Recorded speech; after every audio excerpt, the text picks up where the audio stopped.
10월의 첫 주일입니다.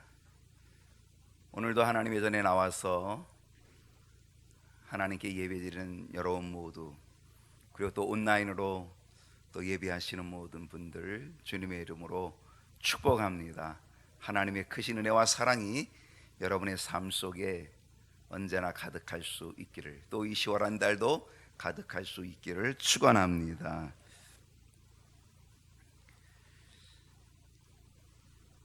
미국에 있던 제 친구 목사가 얼마 전에 한국에 잠깐 다녀갔습니다.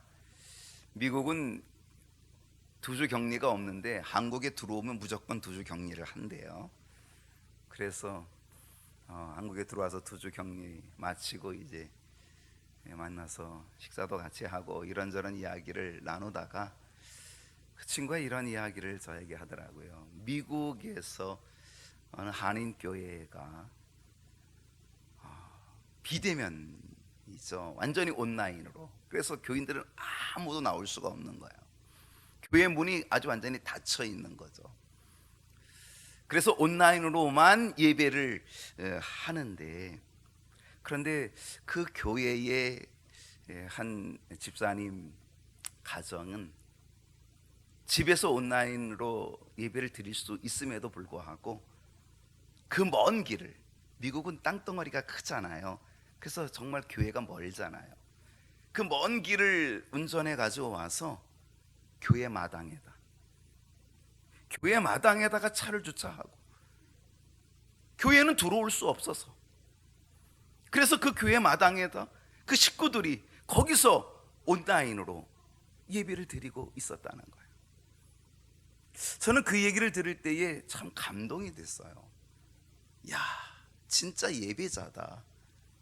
진짜 다니엘과 같은 그런 사람이 여기 또 있었구나 라는 그런 생각을 갖게 된 거죠.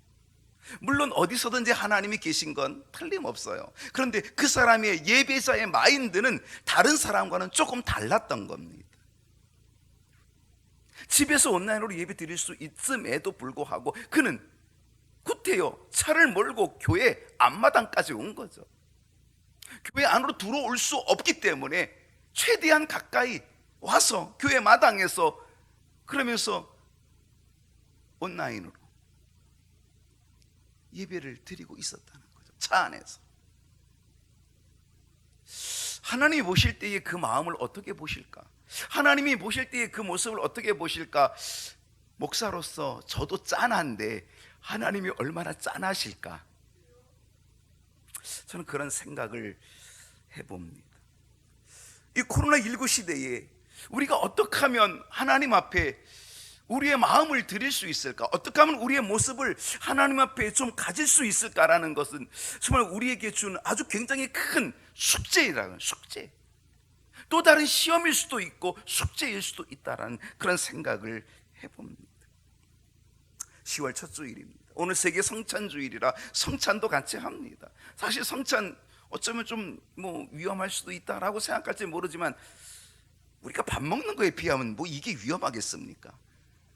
같은 반찬을 젓가락으로 갖다고 먹는 것보다는 훨씬 덜 위험하니까, 그냥 여러분, 세계 성찬주일 정말 주님의 몸과 피를 먹고 마신다라는 그런 의미를 가지고 함께 참여하시면 참 좋겠다라는 그런 생각을 해봅니다. 오늘 10월 첫 주일 함께 나눌 말씀, 이것을 알자는 것이죠. 이것을 알자. 오늘 본문 누가복음 13장 22절로 30절에 나오는 이 말씀 속에서 주님께서 우리에게 주시는 5가지 깨달음이 있다, 저는 그렇게 생각을 합니다. 제가 받은 은혜죠. 제가 받은 깨달음이죠. 여기서 이 말씀 속에서 22절로 30절에 나오는 이 말씀 속에서 저는 5가지의 주님이 우리에게 주시는 어떤 깨닫게 하신 은혜가 있다라는 것입니다. 이것을 알자. 무엇을 알아야 될까요?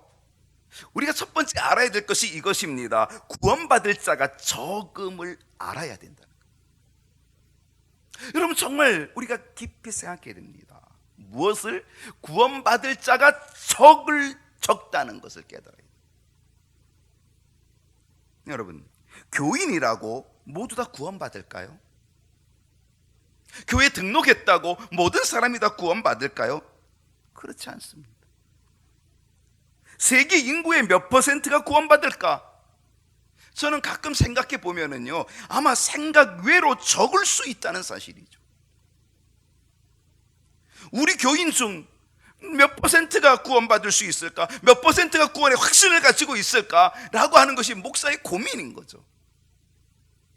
과연 우리 성도들 가운데서 몇 퍼센트 구원의 확신과 몇 퍼센트 정말 하나님 앞에 구원받을 수 있을까라는 것이 정말 큰 고민인 거예요.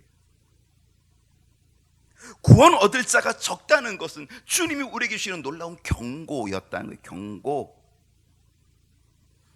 구원 얻을 자가 적음, 이거를 깨달을 때에 사실 목사로서 제 어깨가 무거워질 수밖에 없는 거죠.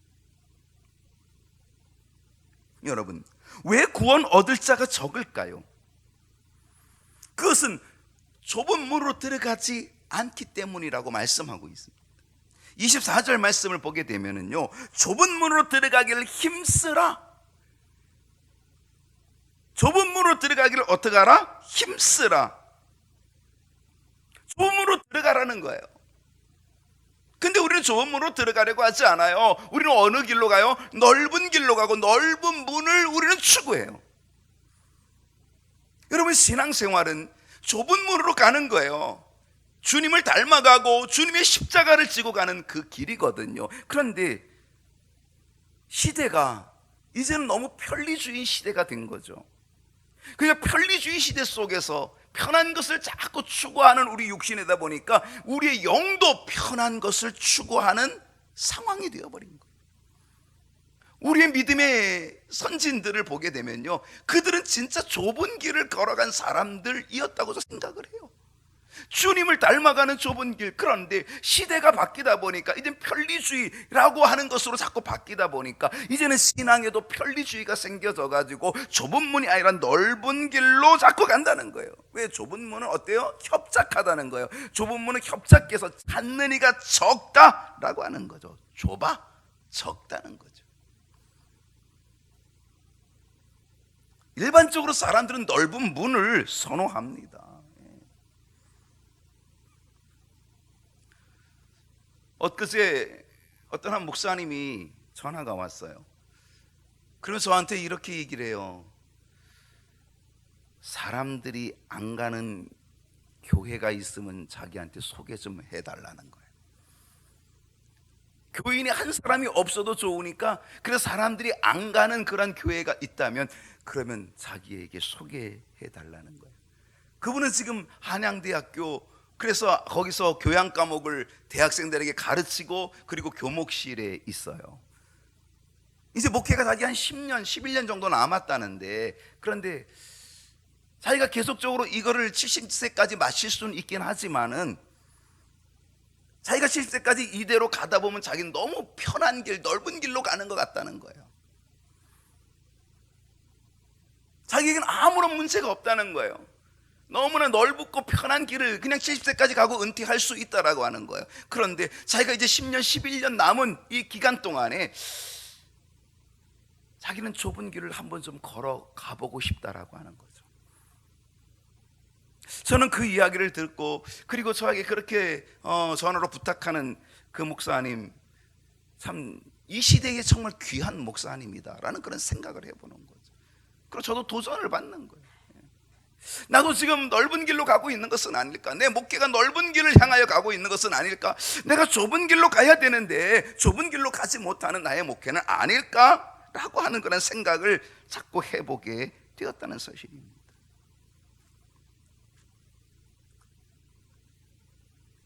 왜 구원받을 자가 적을까요? 그것은 힘쓰지 않기 때문이라는 거예요. 오늘 말씀해 보니까 좁은 문으로 들어가기를 힘쓰라는 거예요. 힘쓰라. 근데 주님은 힘쓰라고 얘기하는데 우리는 힘쓰지 않는다는 거죠. 여러분, 우리들의 믿음이 안 자라는 이유가 뭘까요? 왜 안 자랄까? 힘쓰지 않아서 그래요.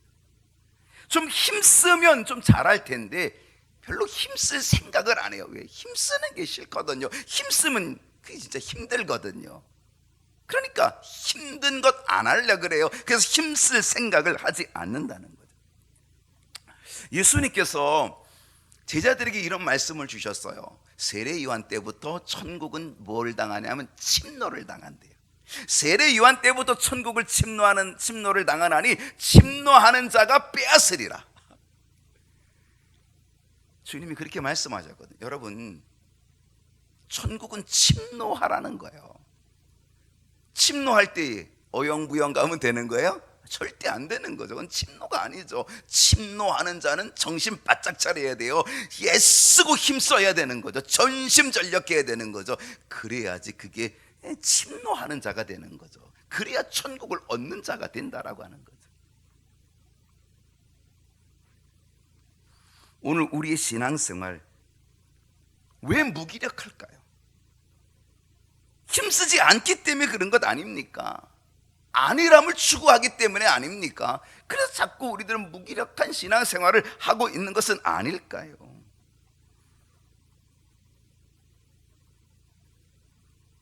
여러분, 이 힘쓰는 것, 이 힘쓰는 길은, 이것은 방향이 좁은 길로 가는 것이 힘쓰는 거예요. 넓은 길로 가는 힘씀이 아닙니다. 마구잡이로 가는 힘씀이 아닙니다. 한탕주의로 가는 힘씀이 결코 아니라 이 힘씀의 방향은 좁은 길로 가는 힘씀을 얘기하는 거예요. 오늘 이 코로나19 시대에 우리가 좀 깨달아야 될 부분도 참 많이 있다는 생각을 하는 거죠. 야, 이 시대에 정말 좁은 길이 뭘까를 좀 생각해 볼 수 있는 것도 은혜가 아닐까요? 무엇을 알아야 될까요? 구원의 문이 닫힐 때가 있음을 알아야 돼요. 25절을 보십시오. 25절을 보니까 집주인이 일어나 문을 한 번 닫은 후에, 문을 한 번 닫은 후에 열어주소서, 열어주소서, 열어주소서 안 된다는 거예요. 집주인이 문을 한 번 닫으면 열 수 없다는 거예요. 열리지 않는다는 거죠. 구원의 문 닫힌 후엔 들어가고 싶으나, 우리 찬송 불렀어요. 한 번 닫힌 구원의 문 또 열려지지 않으리. 한 번 닫힌 구원의 문 또 열려지지 않으리. 여러분, 범사에는요 다 기한이 있어요. 심을 때가 있고 거둘 때가 있고, 날 때가 있고 죽을 때가 있고, 잎이 돋을 때가 있고, 낙엽이 떨어질 때가 있고, 공부할 때가 있고, 때를 놓치면 다 후회하는 거예요. 신앙생활도 때가 있어요.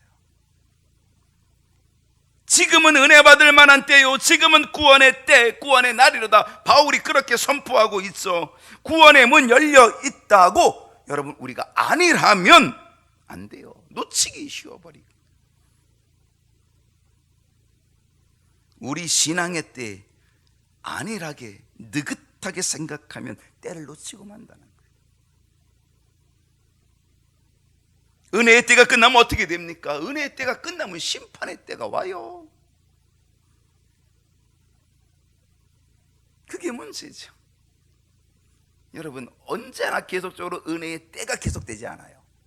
은혜의 때가 끝나면 그때는 심판의 때가 오는 거예요. 그러니까 정신 차려야 되는 거죠. 신앙생활의 때가 지나면 계산할 때가 와요. 하나님과 정산하고 계산할 때가 온다, 그런 얘기입니다. 그때에 우리가 얼마나 땅을 치고 후회하겠어요. 인생의 때 우리의 삶 닫힐 날이 온다는 거죠. 우리는 늘 종말론적인 의식을 가져야 돼요. 종말론적 삶을 살아야 되는 거죠. 이제 내 인생의 날이 닫힐 때가 온다라고 하는 것, 이제 내 인생의 삶, 우리의 삶이 이제 곧 닫힐 때가 온다는 것, 이걸 깨닫는 것, 이게 정말 귀한 경고고 이게 은혜라는 거예요. 그거 알아야 되는 거예요. 무엇을 알아야 할까요? 구원의 착각이 있을 수 있다는 걸 알아야 돼요. 26절을 한번 보면은요, 그때에 내가 너희에게 말하되 우리는 주 앞에서 먹고 마셨으며, 우리는 주님 앞에서 먹고 마셨으며 주는 또한 우리를 길거리에서 가르치셨나이다. 주님과 먹고 마셨대요. 주님이 우리를 가르쳐 주셨대요. 다른 병행 구절에서는 우리가 주의 이름으로 선지자 노릇했습니다. 근데 주님이 뭐라 그래요? 나는 너를 모른다. 불법을 행하는 자들아, 나는 너를 모른다 라고 그렇게 말씀하신다.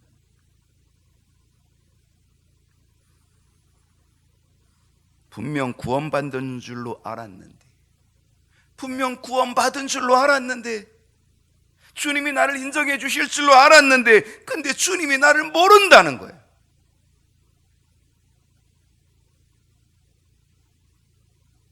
내가 주 앞에서 먹고 마셨잖아요. 주님이 나에게 길거리에서 가르쳐 주셨잖아요. 근데 저를 모르십니까? 근데 주님 모른다는 거예요. 27절을 봅시다. 그가 너희에게 말하여 이르기를 나는 너희가 어디에서 왔는지 알지 못하노라. 행악하는 모든 자들아 나를 떠나가라. 교인이라고 해서 구원받는 것은 아닙니다. 교회 오래 다녔다고 해서 구원받는 게 아닙니다. 모태신앙이라고 해서 신앙의 연수가 깊다고 해서 구원받는 것도 아닙니다. 교회 생활하지 말고 신앙 생활해야 합니다. 정말 귀한 도전이 돼야 될 겁니다. 교회 생활하지 말고 신앙 생활해야 됩니다. 우리는 교인이 아니라 하나님의 거룩한 성도, 백성이 돼야 돼요.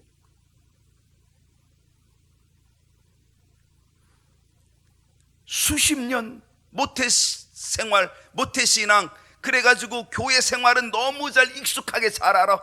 교회 생리도 잘 알아. 교회의 일도 잘 알아. 그건 교회 생활. 교회 생활이 나쁜 게 아니에요. 그러나 교회 생활보다 중요한 게 뭐예요? 신앙 생활.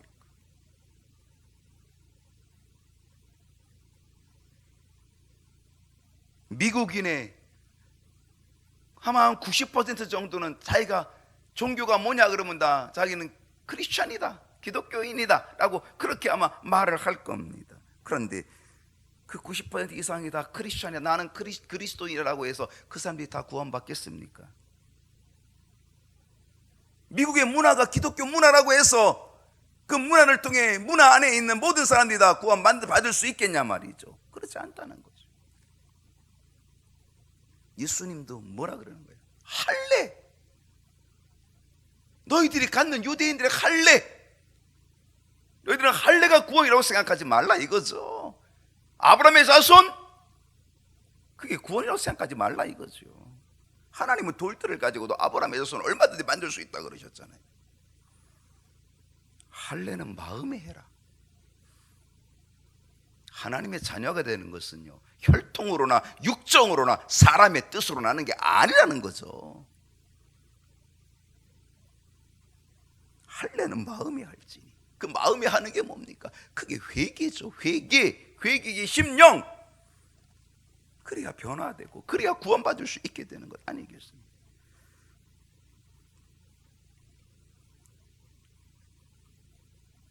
교회를 오래 다니다 보면 내가 교회 교회 생활을 오래 했다는 것 때문에 우리는 착각에 빠질 수 있는 거죠. 내가 이렇게 오랫동안 교회 다녔으니까 하나님이 반드시 나를 구원해 주실 거야 라고 하는 그런 착각. 신앙생활을 오래 했다고 하나님이 구원해 주시느냐? 그건 아니에요. 그럼 신앙생활을 짧게 하시면 하나님이 안 구원해 주시나요? 아니에요. 기독교 문화가, 기독교 전통이 구원을 주는 줄로 착각하면 안 된다는 거예요. 그래서 모태신앙을 가진 우리들은 장점을 가지고 있는데 그 장점이 오히려 때로는 단점이 될 수도 있는 거죠. 우리의 발목을 잡을 수 있는 거죠. 그래서 모태신앙 신앙생활을 오래 하신 분들은 더더욱 어떻게 돼요? 더더욱 깨어 있어야 되는 거예요. 더더욱 정신 차려야 되는 거죠.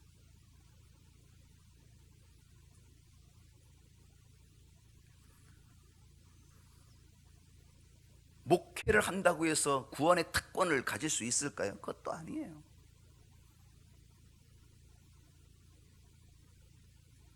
목사라고 해서 구원의 특권이 있는 게 아니라는 거죠. 똑같은 거죠. 여러분과 제가 구원받는 건 똑같은 원리죠. 구원에 합당한 믿음, 구원에 합당한 믿음과 삶, 그것이 있어야 되는 거죠. 또 하나, 열심만 있다고 구원받는 게 아닌 거죠. 병행구절 있던 마태복음 7장을 보게 되면 우리가 주의 이름으로 선지자 노릇했습니다. 이건 목회의 특권 아니겠습니까? 목회적 특권. 주의 이름으로 귀신을 쫓아냈습니다. 주의 이름으로 많은 권능을 행했습니다. 근데 주님 뭐라 그래요? 내가 너희를 도무지 알지 못하는 불법을 행하는 자들아, 내게서 떠나가라.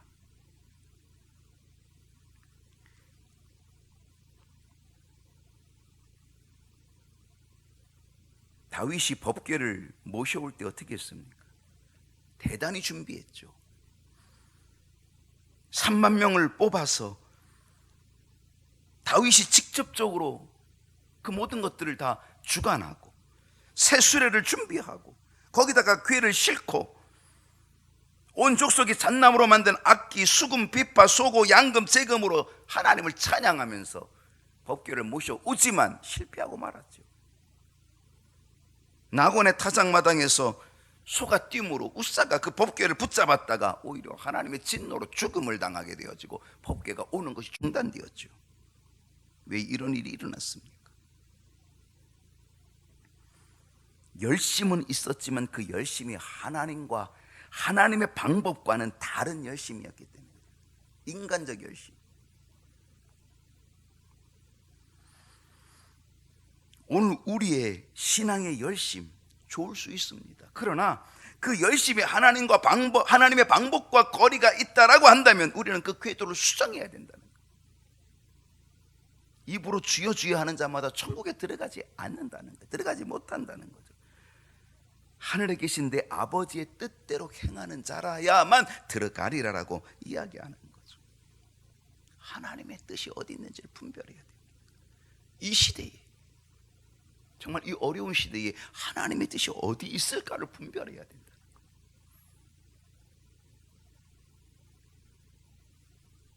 무엇을 알아야 할까요? 구원은 약속에 있음을 알아야 합니다. 28절을 보게 되면요, 너희가 아브라함과 이삭과 야곱과 모든 선지자는 하나님 나라에 있고 오직 너희는 밖에 쫓겨난 것을 볼 때에 거기서 슬피 울며 이를 갈리라. 아브라함, 이삭, 야곱은 누구예요? 하나님과 언약을 맺은 사람들이죠. 하나님과 언약을 맺은 약속의 사람들, 즉 하나님과 언약을 맺은 약속의 사람, 언약 속에 있는 사람이어야지만 구원이 있다는 거예요. 그리고 하나님의 나라에 참여할 수 있게 된다는 거죠. 언약 바깥에 있으면 쫓겨나고 빼앗기고 슬피 울며 이를 갈게 된다는 것입니다. 아브라함의 자손이기 때문에 당연히 구원받는다? 아니라는 거예요.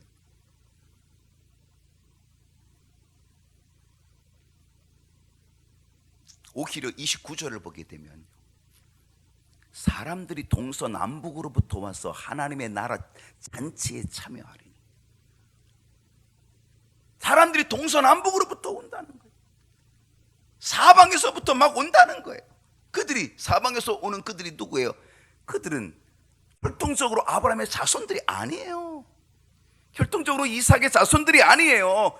동서로부터, 동서남북으로 사방으로부터 사람들이 오는 거예요. 그들이 와서 하나님의 나라의 잔치에 참여하게 된다라고 하는 거죠. 혈통으로 되는 게 아니에요. 아브라함의 자손이기 때문에 구원받는 게 아니라 이거죠. 정말 믿음을 가진 사람, 하나님의 언약의 백성이 돼서 그 언약 안에 있게 될 때에 하나님의 나라의 잔치에 참여하는 은혜를 얻게 된다는 것이죠. 구원은 언약에 있어요. 약속에 있다는 것. 혈통으로 되는 게 아닙니다. 약속에, 언약에, 이 약속을 붙잡는 언약 속에 있는 자가 되어야 된다는 거죠. 여러분, 기생 라합 아닙니까? 이방 여인 아닙니까? 기생 라합. 이 기생 라합이, 이방인이, 그는 언약을 붙잡았어요. 붉은 줄의 언약, 약속을 붙잡은 거죠. 거기서 그는 구원의 은혜를 얻게 되는 거죠. 모세가 들었던 구리뱀, 이 구리뱀을 보는 자는 불뱀에 물린 모든 독이 다 해독된다라고 하는 이 언약, 약속, 그 언약을 바라볼 때에 그럴 때 다 사는 역사가 나타나는 거죠. 십자가도 약속 아닙니까?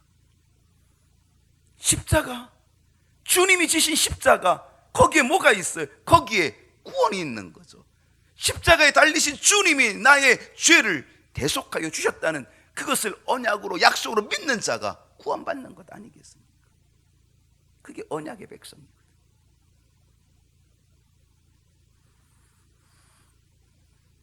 오늘 이 언약에 있을 때 우리가 구원받게 된다는 거예요. 무엇을 알아야 할까요? 나중된 자로서 먼저 되고 먼저 된 자가 나중되는 경우가 있다는 것을 알아야 돼요. 30절 오늘 마지막이죠. 보라, 나중된 자로서 먼저 될 자도 있고 먼저 될 자로서 나중될 자도 있느니라. 여러분은 먼저 되신 분입니까? 나중 되신 분입니까? 먼저 되었든 나중 되었든 아무 관계 없어요. 왜? 여기서는 먼저 된 자가 뭐가 된대요? 나중 된대요. 또 나중 된 자가 뭐가 된대요? 먼저 된대요. 그러니까 여러분이 먼저 된 자라고 생각을 하면 나중되지 않도록 하면 돼요. 여러분이 나중된 자라고 한다면 여러분은 먼저 된 자가 될 수 있도록 하시면 돼요. 반대로 가면 되는 거죠. 목회하면서 고민 중에 하나가 있어요. 그것이 바로 신앙생활의 타성에 빠지는 거예요. 신앙생활한 지 아까 오래됐다 그랬죠. 오래되었는데, 신앙생활에 오래됐는데 왜? 타성에 빠진 거죠. 그래서 매일매일 그 모양, 매일매일 그 타령, 다람쥐 쳇바퀴 돌아가듯이 그렇게 하는 그것이 문제인 거죠.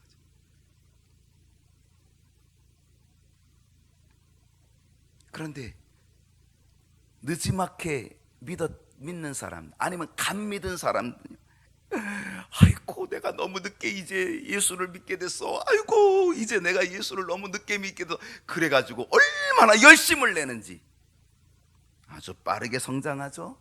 그리고 얼마나 빠르게 달려가는지 앞서가던 분도 막 제치고 달려가죠.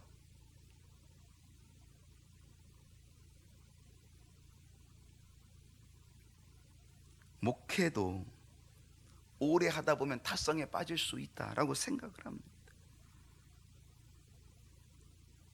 성실한 준비 아니라 그냥 경력으로, 경험으로, 노련미로 하는 그러한 탁성에 빠질 수도 있다는 사실이에요. 저는 설교를 30년 이상 해보지만 할 때마다 설교는 어려워요. 그렇다면 이 설교는 기가 막힌 하나님의 역사가 있어요.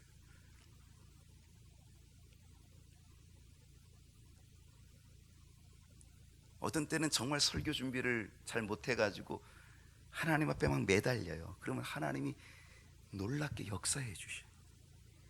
어떤 때는 설교 준비를 너무 잘해가지고 잘 돼가지고 야 이번에는 안타를 치겠다 그래가지고 교만해서 괜히 하다가 깝죽대다가 오히려 스트라이크 아웃 당해요. 참 설교가 묘해요. 할 때마다 묘해요.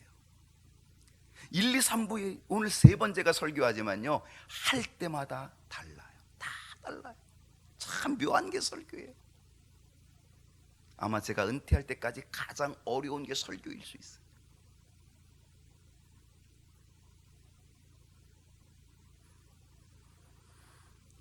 바울은요 매일 자신을 죽인다 그랬어요. 자신을 쳐서 복종시킨다 그랬어요. 고린도전서 9장 27절을 보게 되면은요, 내가 내 몸을 쳐 복종하게 가면 내가 남에게 전파한 후에 자신이 도리어 버림을 당할까 두려워함이라. 그래서 바울은요 늘 자기를 쳐서 또 쳐서 복종시킨다는 거죠. 이것이 오늘 우리에게 있어야 되는 거죠. 그래서 우리는 부르심에 합당한 상을 위하여서 표대를 향하여 쫓아가게 된다라고 하는 거죠. 오늘 바울이 가졌던 이 마음, 우리가 이 생각을 가지고 우리 가야 됩니다. 신앙생활 늦은 분은 앞서가기 위해 달려가고, 신앙생활 앞서가신 분들은 뒤처지지 않기 위하여 달려가고,